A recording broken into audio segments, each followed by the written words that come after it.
You're listening to the Dank Swamp Rebellion.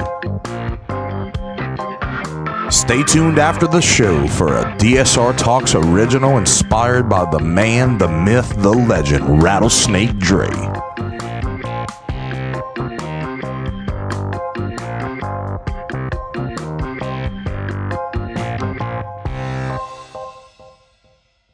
What you got any ghost stories you found in the dirt? I did. I do have a couple of ghost stories, and let me start it off by saying I never saw a ghost. I never saw anything crazy, and I've been in some really crazy stuffs up to a couple of years ago. So I'm engaged to get married. We've been together for almost 5 years now to a very lovely woman. I still have no clue why she's hanging around with me, but I'm going to keep her confused as long as I can. Trap. But believe it or not, she could feel things and she could see things. Never in my life did I see anything or feel anything. I think one time when me and my little brother were very small, we saw the ghost of our pet dog because we both kind of saw it, and we were, I don't know, we were very young. Anyway, she is whatever you call it, I don't know what you call it, a spiritualist or whatever, and she could see things. Well, so a medium, basically. Basically, okay. Yeah, okay. So one night we're driving back to our house. We're holding hands in the car, and I'm driving, and I'm just driving, street away from my house, and all of a sudden, something floated across the front of my truck. So I tapped the brakes, and I'm like, holy shit. And she looks at me. She's like, you saw that? I was like, yeah, what the hell was that? She's like, oh no. And I'm like, what? She's like, I don't know why you saw it too. And I'm like, what are you talking about? She's like, well, that's the spirit stuff I see. I've been seeing it since I was little. And I'm like, what? And I noticed I was holding her hand. And I honestly think whatever that happened passed through me. Okay? So fast forward now, she makes sure all my room is blessed. She says prayers because I actually have projectiles that pass through human beings that are sitting on shelves in my room. Yeah. I've actually dug up in Thibodeau a human tooth, which I put directly back in the ground, buried it, and said a prayer. Just because some people would love to have that as, but that was someone that died for a cause. Their body never left that field. It belongs there. It belongs there. Yeah, some things are left buried. Right. I do not need that bad juju following Doesn't need me to home. be disturbed. But if you guys ever want to come to my house and come in that room, there's definitely that. I would absolutely love that. That vibration or that power. I would dig that. And it's not good or bad or evil. It's just very heavy. Because there's, like I said, I have a gun similar to the one that's on your wall. But it was under the ground for 150 years, and it was broken in half with bullets still in it. And I can only suggest that happened in the middle of a battle, and it was stepped on, which was broken in half because it was in two pieces when I found it still loaded. So the unfortunate person that had that gun in their arms that day probably did not make it off that battlefield. So if you don't think that some type of energy follows that piece, probably. Absolutely. I've also heard people on the same aspect say that when my mother-in-law moved in with my brother-in-law and we were selling the house, people would come in and ask about the antiques in the house. Who was this from? Where did it come from? And this one guy came in, and he was an antique dealer, and he said he won't buy certain antiques. He won't buy bed pieces. There's certain pieces he wouldn't buy because spirits could be attached to them. And he's like, I'm not really good at getting them off, so I just won't buy them. I do believe that spirits do attach themselves to things, It's called a dead spot. It's like wherever you die, whether it be on a bed, battlefield, the spot you lay, that's your spot, period. Which makes a lot of sense. That's where your spirit leaves your body. Yeah. And it's funny you say that. I have a room filled with that stuff. Like, I purposely, if you go on my Instagram later, just scroll past all the stupid videos and funny stuff in my garden, and you'll find stuff that you could look at it and say, I have one, it's a little carving of a little girl, and she's dressed like 1700s clothes, and it's a hand-carved doll piece that's over 200 years old. And when you hold that in your hand, you're like, wow. a father carved this for his daughter 200 years ago. Jumping straight back into it, I do have some objects. They're actually broken pieces of beer bottles. But believe it or not, these are called bitter beers. Yeah. And this was some of the first. They're like a tannish color and brown on the bottom. Yeah. And there's records that you can go and read of the Battle of Lafourche Crossing, because I've hunted this property for over a year. And I've found over 200 bullets and all kinds of different things. I've even found the tip to... You talking about where they have that big tower out there, Lafourche Crossing? well, this is right where the railroad passes over. Yeah. Where the Rougarou runs. Right. They had like close to 300 people got killed on that field. Right. Right on the right. And I have bullets from that field. But the most interesting thing I think I've pulled off that field was there's a story about the reason why the Confederates were massacred that day at the Battle of Lafourche Crossing was because they broke into some bar rooms in Thibodaux, stole all the beer, and brought it back to their campsite, and they were drinking all night.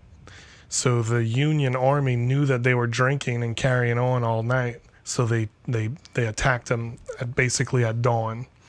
And you can Google Lafourche Crossing battle, and you could read all this stuff. So they were, drunk and intoxicated at their campsite, which is right next to it, and I have the beer bottles that they were drinking. Wow, that's so cool. From that, Man. That's badass, man. Got your So- shit pushed in on a good hangover. right? But it's really scary to hold that in your hand, thinking that some of these guys were 13, 14 years old. Absolutely. You Yeah. know the story behind Right, why you have it, right. And this was probably the last thing that they drank ever in their lives. So it's really crazy to pull some of these things out of the ground, because I never knew how young some of these soldiers were, until you read up and you're like, oh, Holy shit. Some of the older ones were like, put young Billy in the front. Back in the day, whenever they said able-bodied, that meant you can Right. lift a rifle. Right. That's all it meant. And one of the most touching things, and you could find this on my Instagram too. I know I keep pushing it, but go find me on Instagram. It's all right. Yeah. Go for it, dude. But I have it's a tiny little hinge, and I dug it up right where I had found, I guess, 20-something bullets in the ground. And I could tell it was period from the patina that was on the piece of metal. Didn't know what it was, so I went on all these great sites they have on Facebook, and I put, guys, help me out. I have no clue what this is. One guy messaged me right away back. He said, that's the tension strap for a drum. Oh, And wow. that was... Oh, drummer Damn. boys. Right. Yeah. He said, whatever happened, that fell off the drum. And I'm Yeah. like, oh. So I went and look it up online, and I'm looking at this drum. I'm like, something bad happened. Like, That drum probably didn't make it out. No. As a cadence drum, the drum basically relayed commands from the commanders. Take aim and fire, reload. You take out the drummer, you basically take out their line of communication. It's almost like a Morse code for the group. Pretty Right. much, yeah, exactly. That was their loudspeaker back in the day to let them know, everybody get up, march, everybody fire.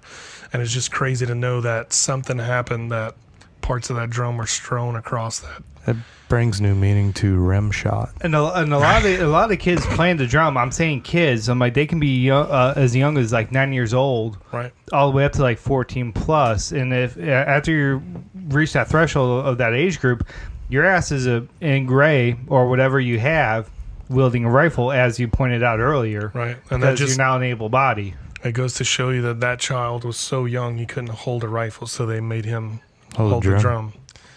It was a snare drum. It had to be. Yeah. So I could show it to you. I have it at my house. that's fucking But, awesome, man. That's what really intrigues me. Like, I found silver, I found gold, but those little objects hit so hard on you, you never forget it. I remember the moment I pulled it out the ground.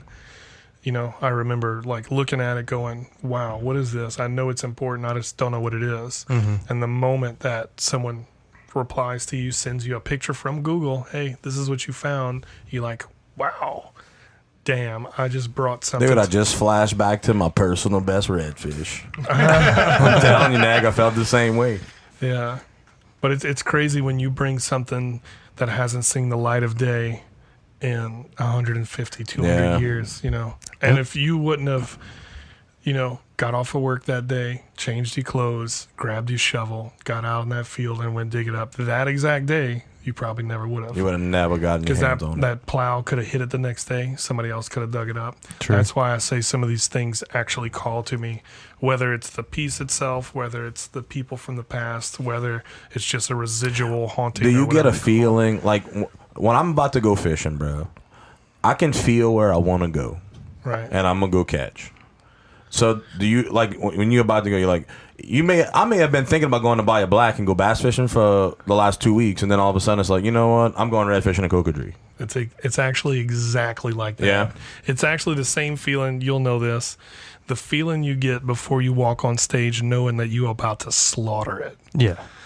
The feeling you're nervous Yep. as hell, your stomach's turning. You don't want to drink nothing. You don't want to eat nothing. You don't want to smoke nothing. You just have to get out there and let it out. Sometimes you get out on the field and I can just feel it. I'm like, whew, I'm about to change. It's here. I'm about to change history today. Whether it's very small or it's something huge, because people have with a small metal detector, just like what I got. And remember, I started out with a $60 metal detector. You know, made it to the History Channel. Got a big $3,500 check from the History Channel. Nice. You know, with a cheap little metal detector. So all the kids out there, do it. Go in your backyard. Yeah, hell dig yeah. up all your grandma's yard. You know, they'll get pissed. Mine does still to this day when I go dig their yard. Every pet that ever ran away is about to get dug up. Listen, Like Pet Cemetery up Listen, in this bitch. I Oh my have- god. I have dog tags that are from the 30s and 40s. Oh, man. I've Oh, dug up- nice. Yeah, I've dug some crazy stuff. Dude, what's crazy too is like that particular item that you would have just picked up, the last person to touch that was its owner, Right. more than likely. Because that's why that energy feels so strong and so pure, because literally the last person to have their hands on it or be around it was the person that put it there. Right. And then it immediately goes from being dug up to being in your hands, and it's a completely different change in focus for maybe that item or that presence of why it's there in the first place. So I 100% believe that you're feeling this calling for me to go out and do this, just like you catching a redfish, or just like me figuring out where the direction of this song needs to go. It's natural towards how that happens, and that's just embodied in us. And same thing like Phil, like the next penis that he molds in ZBrush, he just feels the fleshy bone that it becomes in his mind hole. You know what I find weird though is that every penis that he constructs on that 3D printer, It's beautiful. but why is it that it's always only half circumcised?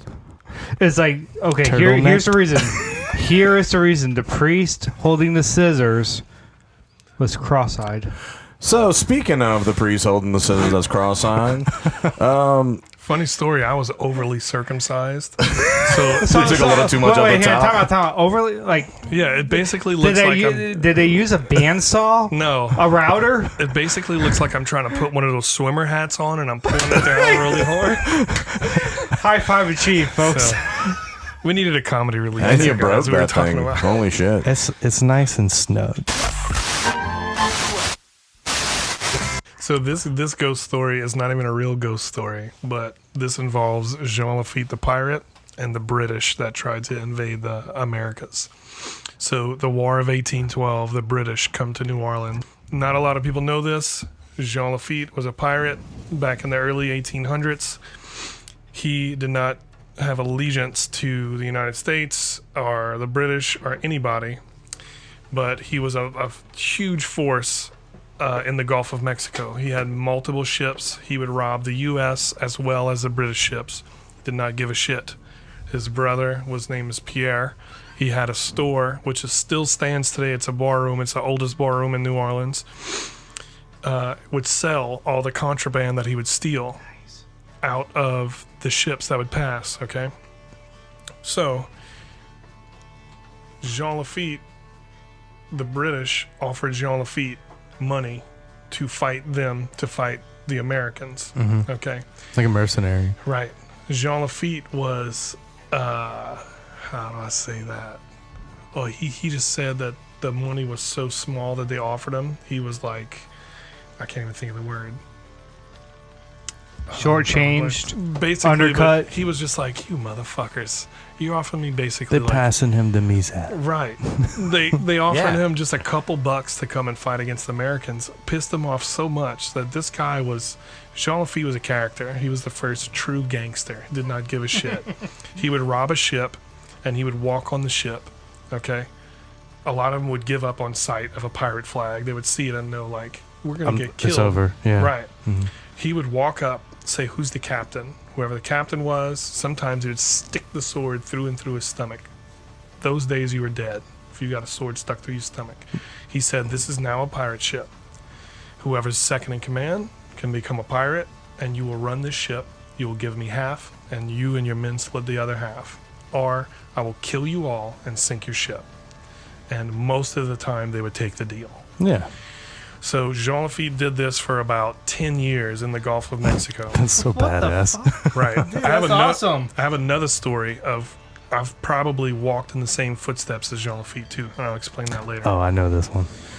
So Jean Lafitte was approached by the British. He refused their offer because they basically embarrassed him by offering him such a small amount.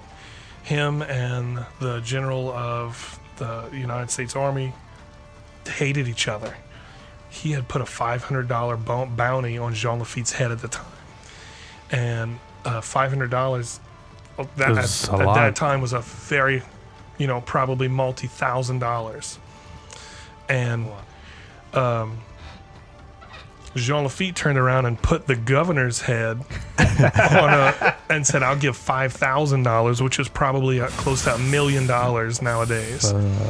So he would just do that just to piss people off because he was the first. Like, he was a troll. He didn't care. He was out for Jean Lafitte pirate lifestyle. He was the one.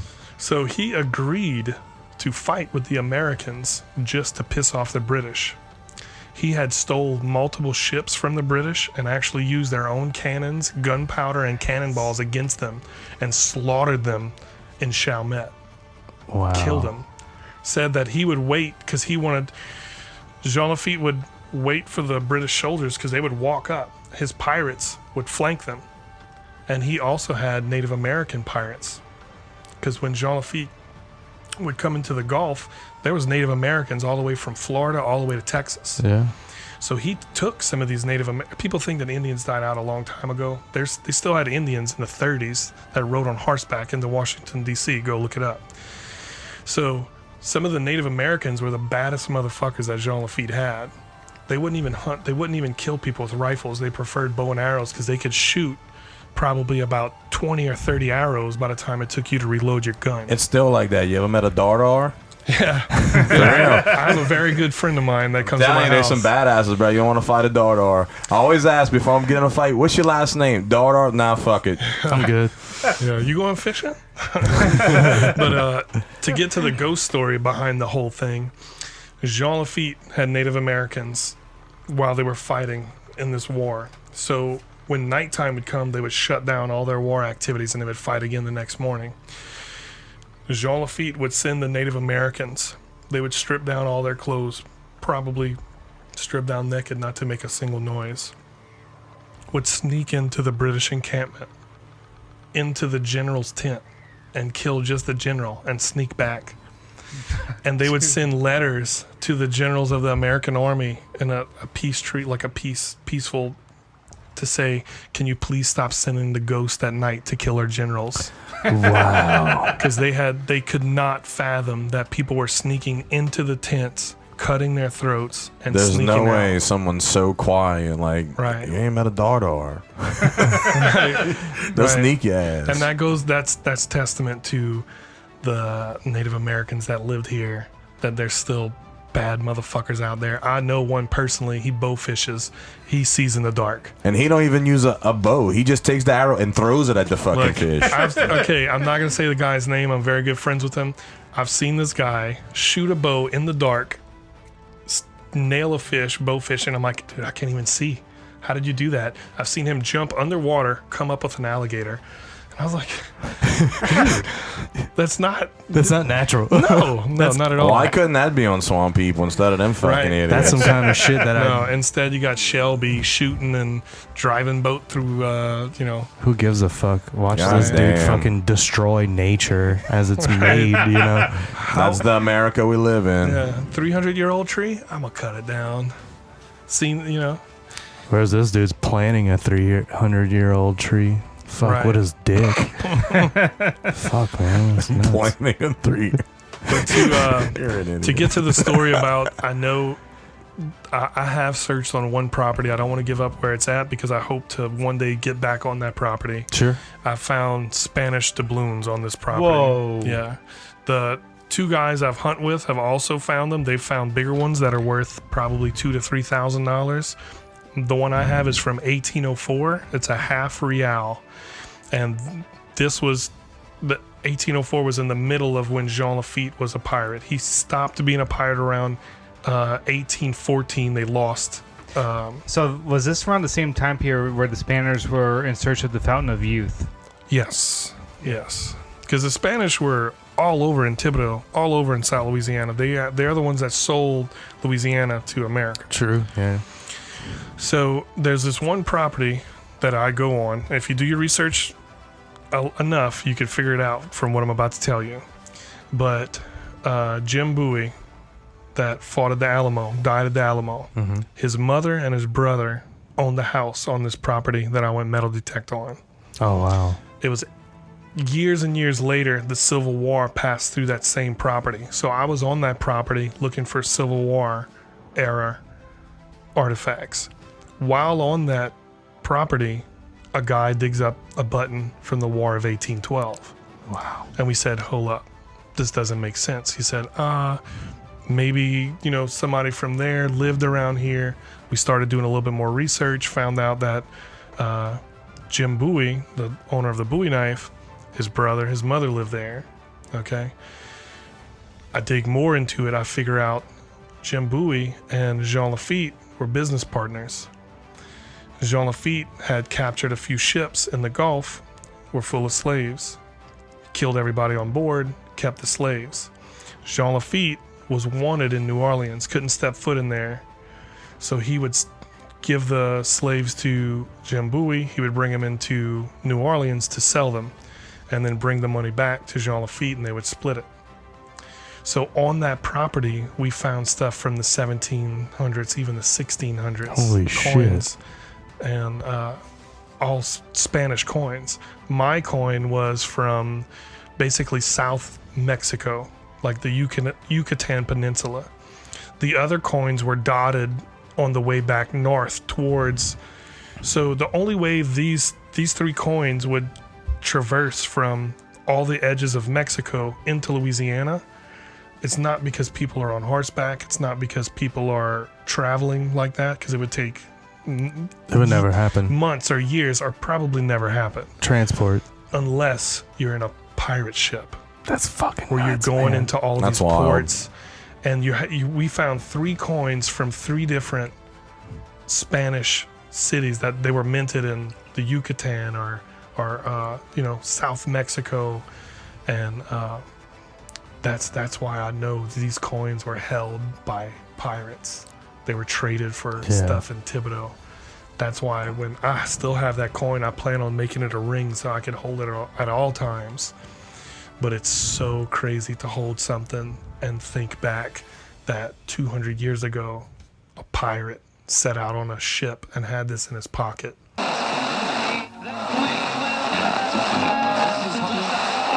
It's those crazy stories that would have never been told unless you go out there that day and dig them up. I honestly thought, I got my first metal detector when I was like basically 10 years old. Found a couple wheat pennies in my grandmother's yard. Just never stopped. So I got 2 decades under my belt till the point where I'm finding things that are close to 200, 300 years old. I do have one artifact that's extremely old that I didn't... Well, I found some. I found a 900 million year old object. What? Yeah, it was a fossil in Texas. It basically looks like a giant snail, and they used to have like an octopus in it. I think it's called an ammonite or something. Oh like yeah, that. yeah. I've seen those. It looks like a wicked squid and a big snail. Yeah. So I was in Texas one day, and I was metal detecting in Texas. Okay, there was shit. There was nothing there. I didn't find anything. But there was a cliff that went down on the property, so I'm looking in, and I could see all these small little creatures. That's it. What is that called? It looks like a Pokemon. It is a Pokemon. Oh, yeah, it's a that's Squirtle mixed with a something else. That's Does it have the Amistar. name of it? Yeah. Look, right there, ammonite. I was Ammonite. actually correct. Yeah, it's an Amistar Not from a- Pokemon. Not a complete idiot. Or Ammonite. From... But I have that. That's 900 million years old, and I have that fossil. Dude, that's fucking cool It's as like shit. this big, though. It's like almost the size of a basketball. Yeah, It looks this like a thing about jumbo foot shrimp. diameter, It looks like a jumbo shrimp. Fuck the calamari, and that's what it came out to be. Is that your favorite thing that you found? That's not my favorite thing, but I wanted to mention that if these things were still alive and Cajuns figured out that Yeah. those were still alive, they'd be gone. Yeah. Oh, Those yeah. look Oh, dude, pretty you- tasty. Like, That'd be extinct. you ever boiled those before? Huh? You put some lemons and That's potatoes. the world's biggest bigano right there. It's like, It's well, probably fucking That delicious, is. you think they've seasoned them the same way they make crawfish? Put some or- lemon on them Absolutely. biganos. I love that meat. I little would bit think of- that they would fry them, they would bake them, they would Be put like- them in an open fire. Why you on the half shell, on the whole shell, on the quarter shell? I don't give a fuck. Who said it was the world's biggest bigano? Which one of y'all said it? I Yeah, didn't the see. world's biggest bigano. Okay. I just wanted to make sure I knew who said that. It's me, Gravant in my ear. But So- you had asked me what the coolest thing. Yeah, what's your favorite like piece that you found? I have. It's probably over 100 years old. No one can actually tell me. But I dug. This was at a plantation that had burnt down during the Civil War. I was digging in the back. I pull the shovel up. I see gold and I see bright blue.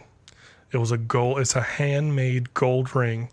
The basket that this gem sits in is handmade because nothing's symmetrical. So it's a gem.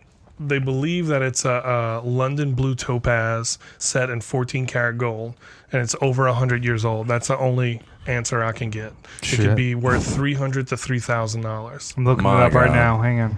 Is it the mystery that makes it your favorite? Yeah, That it's because not. on the uncovered. inside, there it is right there. That's the same gem. See that's why we have Phil. Yeah, he's good at that. He also likes to. If you have any documents from CIA, FBI, He pulls 5 it minutes, right bro. away. It's- 5 minutes. I'm a twice convicted felon. Go look that up. Like Hillary's emails, I have them all. Like, end investigation now. Like, I had the PDFs of the emails. But what's really interesting about that So that this ring? is the one right here. So it has a London blue diamond in there. So I'm getting married in December. My fiance is gonna wear something borrowed, something blue, and the ring is gonna have its life brought back to it. That's really neat. That's because- amazing. Nice. What's really crazy about that ring, when you look in the inside, you could see 14 karat gold, but it's almost worn completely off. So that ring was worn for years and years by someone who thought it was very, very precious, and then one day it was lost. So that ring sits in my room on a shelf because it's very expensive. I keep it locked up, but she does wear it periodically just to kind of. And it is absolutely gorgeous, like the day it was probably made. Dude, that's awesome, man. But once again, if you go on my Instagram and you dig far enough, you'll better find it.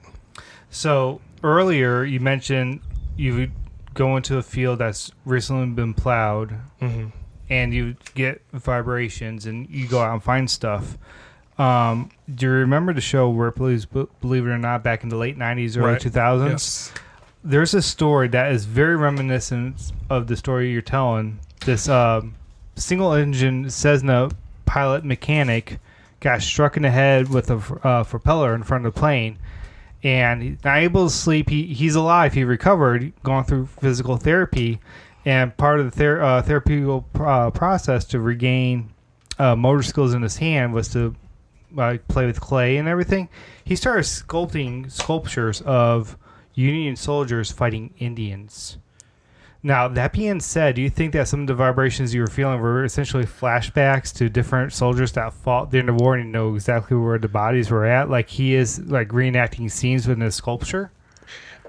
I think it has something to do with that. I don't think it's me specifically. I think it's the actual locations are like a beacon. It's like a lighthouse. I think if anybody gets into it enough that they can sense it too. I know two spots, especially one spot on actually by Lafourche and La Rose.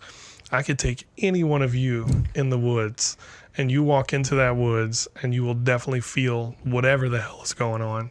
I don't know if you've ever seen on TV where people are walking in the woods and all of a sudden the birds and all the animals just stop.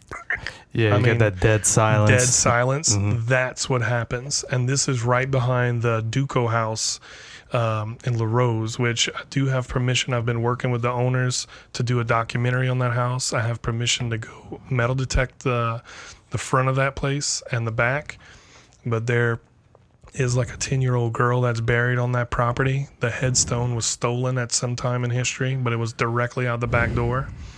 And there's active ghosts in that house. I've heard stories, everything from people would pass in front of the house and look up in the window. Somebody's looking in the window, and that house is completely abandoned. Hasn't had anybody in there in years.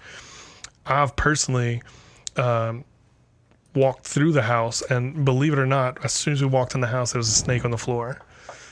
So that's kind of like that's a bad omen. That's stuff still dwells here. That's the call of the wild. Man. I've had entity encounters, both good and bad. Mm-hmm.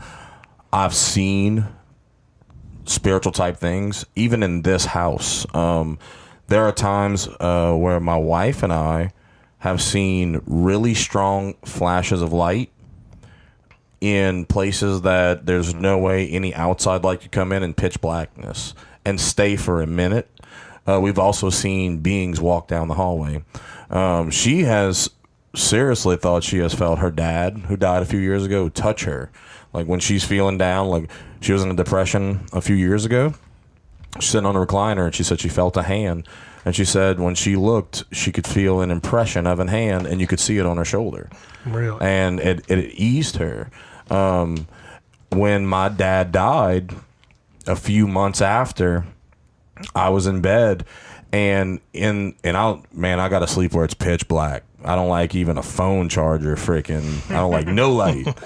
And in the corner, I could see just an absolute silhouette of him, but it was the blackest black I've ever seen. It was darker than darkness. Right. And so I've experienced both sides and that gripped me with fear, but then I've seen light and spiritual beings that have more of a positive haze to it. So people that they say that a lot of people are skeptics when it comes to that, when it comes to the spiritual side of life. But, once you feel it and once you can recognize it, it's actually a really cool thing to understand that spirits, there's things that can't be seen that you can't understand, and it goes all the way back to the wind blowing. It's like what you don't see it, but it's there and you believe it.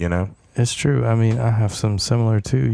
Like after my stepdad passed away a few years ago, there's like times I don't like calling upon it to prove itself. You know what I mean? But like I'll have a really rough time or a really rough day, and I'll notice a lot of Cajuns say this too with the cardinal. Like if you see a cardinal outside your window, shit, that's crazy. You bringing that up, man. A red bird, that if it shows up while you're in that deep moment of reflection, that's someone that's passed on giving you their energy to you. Wow. And it could be good and it could be bad. It just depends on how you interpret it. And I've always had a positive light with, my stepdad. So like I was just having this rough time. I've been sitting out on the swing for probably like 5 hours at this point, where I'm just in a lull and I need to bring myself out of it and I don't know how to do it. And all of a sudden I'm thinking about it. I was like, man, if only I had something to hold on to or something to help bring me out of this funk, because I can't do it on my own. And literally the moment I finish saying it in my head, I see a red cardinal just straight up land directly on the fence that's about 20 yards from me and sit there for a solid like 20 seconds, not move, completely still, and I'm just fucking staring at this red bird. And I knew right there that was him telling me, look, you don't need to just do this on your own. You know, you got people on you. You know, you could reach out to whoever you want to that cares about you, but I'm here right now. And knowing that that happened to me has brought a new understanding to things that I can't see. There's a belief system that we all have, whether you denounce it or whether you embrace it, but it's there. There is some type of belief system that you believe in. Even if that is not believing in something, that's a part of your belief system, right? So even though I thought that I was never going to get out that fucking hole, just seeing that piece of nature, the call of the wild like that, has brought me to a new understanding of knowing that I'm beyond myself. You know, it's not all of what I'm thinking in my head or what other people around me. There's something outside of what human eyes could see. And at the end of the day, I don't want to be like, hey, I'm really feeling kind of bad right now. Would be cool if you showed yourself to me. You know, like the Ouija board type of experience. I don't want to abuse it that way, but seriously, it almost feels like every time I do that, subconsciously thinking, yeah, go ahead, prove it. I still don't believe it yet. Instant. It happens. It's fucking crazy. Show me a sign. You know what I mean? Show me a sign that you're still here, or show me a sign that I'm not fucking wild or crazy. And literally the moment after I finish that thought, something in nature proves itself to me that I'm looking for. Right. And that old theory of if you're looking for something, you have better odds of finding it than not finding it, right? I know that too well. Exactly. Yeah, nothing comes to you. I really feel like it's a special gift that certain people could be in tuned with nature like that. And it doesn't have to mean that you gave a fuck about it your whole life. Because I really didn't give a shit about hunting and fishing and our heritage in general as a young person. But the more and more I find out about what our people went through, you know, what our heritage is and everything, like, it fascinates me. And the amount of culture that's in a small area like that is beyond like anything that you could read about in a textbook, because it's probably not even a quarter there. You know, it's in the stories of the older people that you're talking to. It's in the items that you're finding in the area. That's what fucking makes it magical. That's what makes it beyond what you could see with just your human eyes. You know, there's a spirit, there's a guiding light that, like you said, you walk up into a site and it's like a beacon. Right. You are not holding a metal detector. That item is detecting you, and you go to it. And a testament to what you're saying right now, I found some of my best stuff. Like I have a plantation token that there's only one other one I know about besides the one that I have, and it's in a museum. And I had no metal detector. I was driving home from work. I saw a freshly plowed field. It had just rained, so everything kind of washed away. All the different little artifacts and rocks were sitting on top of the ground. I walk out there, sitting on top of the ground, a $1 token for Greenwood Plantation. And I've had lawyers that are in New Orleans, because I visit some of the antique shops, and they heard through the grapevine, they're like, hey, how much does he want for it? And I'm like, oh, it's not for sale.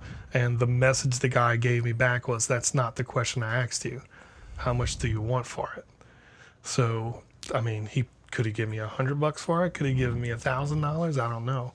But some of those items I haven't found with the metal detector because they were calling. Yeah. Which is it's amazing, man. Like, and if you don't think that these things call to you, stop in a cane field and walk around and let me know what you find. Because I do it very often, and I have thousands and thousands of pieces of history in my room. So I invite you, if you think that I'm full of shit, that these things don't call to you, go walk in a cane field and show me what you found. We'll make plans, I promise. Absolutely. You would die if you know how close your place is right here to some stuff. That railroad that I drove over had Confederates and Unions on it. That passed and went straight right there to Schriever. That's crazy. And they're fucking it up because they're adding more houses. Mm-hmm. There's probably stuff underneath the Just ground, right? buried right under all those houses. Like whenever they clear cut like a forest, woods, go in there before they start laying down foundations with a metal detector. You'd be surprised what you'll find. It's like living in Georgia for 15 years. It's like especially close to Castle Mountain Battlefield and all the surrounding counties prior. Whenever a new subdivision go up, I can't tell you how many people would go in there with metal detectors pulling out cannonballs, bullets, belt buckles, currency. That's what I want. You I want a know? cannonball for the man cave. That'd be bad, dude. You'll get one. You can do that, man. I have one. I'll bring it to you. You for real? I swear. Don't to shit you. me, man. I swear to you, I'll bring it. That got me stoked. Oh man, Actually, That's I cool. have Dude, two of them. I thought your dick moved before your dick I'm moved. telling you, I'll bring it to you. It's a that's the spirit form. that's the call of the wild.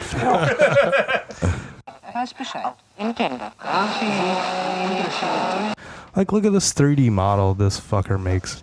Oh, you made that? Yeah. You should make me a rattlesnake. Oh, done. I'll trade you. Done. I'll let you pick something out of the relic room. Cannonball for the man cave here. For He the already studio. said, you're a terrible negotiator. He already That's said how he much was- Phil loves me. He's like cannonball for the man cave. It's already All right, done. you know, I'll tell you what. Like that Civil War rifle that you found. You want that? Don't do that. No. Like Don't if do I'm that gonna go to big, him. I'm gonna go big. Fuck you. That's in a glass case, and actually, I have to continuously preserve that.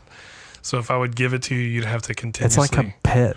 Right, because I have to submerge that every couple of months. This man has a graphics card from 2009. Shadow box and frame. Shadow box and frame. He knows a thing or two about taking You care know what's of the funny part about it? He goes, "That was from my future-proof PC." Dude, it was so future-proof. Why is it on that fucking wall? I built that machine back in 2006. It lasted me to 2012 The before 2007. That's fucking it awesome. served its purpose. Yeah. It was a Roomba. I'm definitely gonna bring some cool stuff because I have a couple things that can call this place home. You got Awesome. some really Dude, interesting yeah. stuff out here. And I do have a lot of legit stuff too, especially this. You'll be able to check it out after we I cut. saw when I walked in all the pottery or whatever that is. That's really old. Yeah, and a lot of that stuff's from Germany because that's where my wife's mom was from, Going and also next, she yeah. was friends with a woman that lived here in Thibodaux, because my wife grew up on the next street over, and there was this Asian lady that was good friends with her mom, and every time she went back home to China, she would bring stuff back. So I have stuff up there from China. Oh wow. Yeah, and then there's a huge peace sign that's carved out of teak wood right there. Oh, I see it. My uncle brought that back from Vietnam. Damn, man. Every time you tell me about it, too, it makes it even cooler. It's like, Yeah. Fuck. He came back a broken man, eating burnt rice out of a pot and crying every fucking night and beating his mom. And he finally killed my great-grandfather because he punched him during a fucking ball game. Back in the day when ball games were on, when baseball games were on, if they ran a little bit over, they just ran over, and the game kept running until it was done. So other programming got pushed back. And my Uncle Glenn, he was so fucked up in the head at the time, you know. He was like, I want to watch Seinfeld. And Pop was like, hey, man, like, and, you know, it's not over yet. I'm watching the game, you know. Sorry. And he punched him in the pacemaker, and he killed him. But Nam fucked him up hard. But that's what he brought back from Nam, was that big peace sign. It's like not to be like an asshole. Like the moment we said punch him in the pacemaker, it's like the thing that went through my mind was the bass chorus from the show as it transitioned to the next scene. That's exactly what happened. and it's not the first time someone died from wanting to watch Seinfeld. Exactly. Seinfeld was an important thing. Seinfeld is a mass murder at the end of the day, Yeah. if you think about it. Yeah, this disaster's happening right now. All right. It's that kind of show. Well, thanks for tuning in, guys and gals. We really appreciate you coming through, checking out Mr. Rattlesnakedre. Yeah, Rattlesnake. Yeah, appreciate Man, y'all we- inviting me. Man, So I when's your love rap having you album here. coming out? Rap, it's gonna be a while, but you can follow me on Instagram. It's under Rattlesnake Dre. You could even look up hashtag Rattlesnake Dre. Just throw it on Google. A bunch of stuff will come up. If you want to follow me on Facebook, I put all my videos on Facebook. I put all my stuff on YouTube under Andre Brunet on YouTube. And yeah, stay tuned. I'm probably never gonna stop. I don't know what I'm looking for, but I'm looking for it. Kind of always say that. So, and the next huge thing I find, the next game changer in the Rattlesnakedre world, if you guys said you're going to invite me for a second time, I'm not even going to put anything out there until I come on here. Absolutely. And, We'd love to have you come do that. Hell yeah, man. Fucking rain. But yeah, man, you're welcome back anytime, dude. Absolutely. That was a good time. Awesome. I'll bring your cannonball, and I'll bring Hell a couple yeah. other cool stuff that I find. That's Dank Swamp Rebellion. Yep. Thanks, guys. Have a good All one. right, guys. Thank you for listening to the Dank Swamp Rebellion. Listen in next week for part 2 of Rattlesnakedre. And now for the Rebellion's debut song inspired by Rattlesnakedre.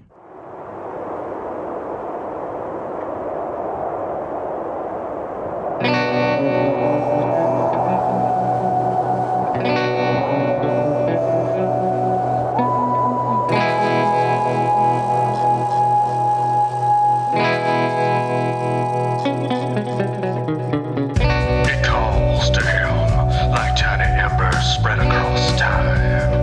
A place unknown that can't be forgotten. An urgent desire that can only be quenched with a wave of his wand.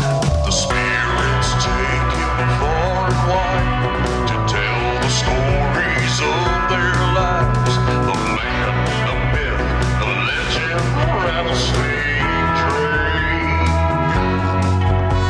The spirits take him far and wide to tell the stories of their lives. The man, the myth, the legend, the rattlesnake train. Rattlesnake train. In this paradox of paradigms that sing through broken pieces of history. A mighty thrust of steel to earth uncovers souls owned by long lost mysteries. There can only be one. The man. The myth. The legend. Rattlesnake Train.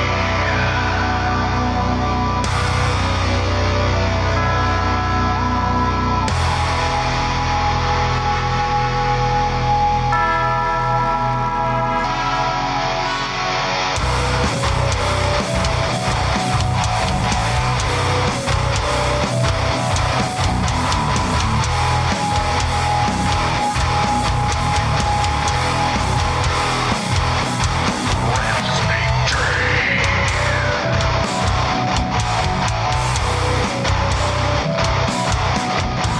The man, the myth, the legend, Rattlesnake Train. Rattlesnake Train.